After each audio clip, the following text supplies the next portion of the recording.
There's a long-held belief that when meeting someone, the more eye contact we have with a person, the better. The result is an unfortunate tendency for people making initial contact. In a job interview, for example, to stare fixedly at the other individual. However, this behavior is likely to make the interviewer feel very uncomfortable. Most of us are comfortable with eye contact lasting a few seconds, but eye contact which persists longer than that can make us nervous.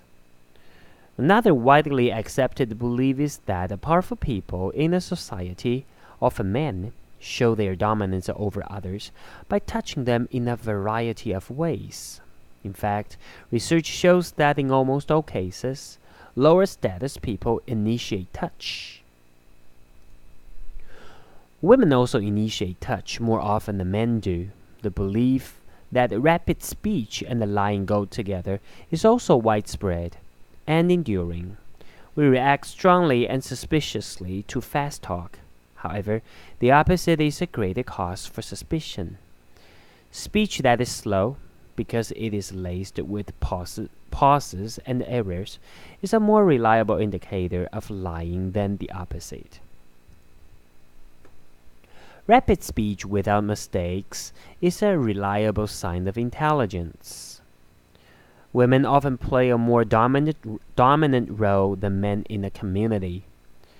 Touching tends to be initiated first by people of higher social positions. What is true about fixing your eyes on a person when you first meet him or her? Fixing your eyes on a person will make him or her feel at ease. Most people feel uneasy to have eye contact for over a few seconds. Facial expressions, physical contact, rate of speech. People have an instinct for interpreting nonverbal communication. We should not judge the intention of a person by his body language. A good knowledge of a body language is essential for successful communication. Common beliefs about the verbal and nonverbal communication are not always correct. It is easy for us to tell our friends from our enemies, but can other animals do the same? Elephants can. They can use their sense of vision and smell to tell the difference between people who pose a threat and those who do not. In Kenya, researchers found that elephants react differently to clothing worn by men of the Maasai and the Kamba ethnic groups. Young Maasai men spear animals and thus pose a threat to elephants. Kamba men are mainly farmers and are not a danger to elephants. In an experiment conducted by animal scientists, elephants were first presented with clean clothing or clothing that had been worn for 5 days by either a Maasai or a Kamba man.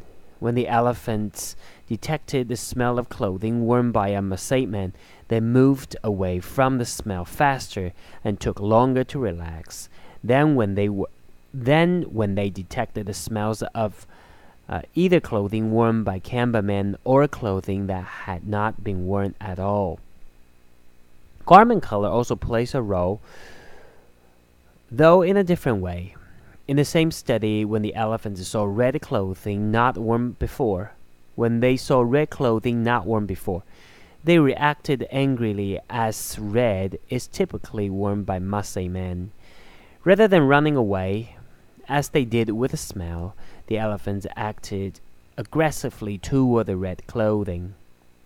The researchers believe that the elephants' emotional reactions are due to their different interpretation of the smells and the sights.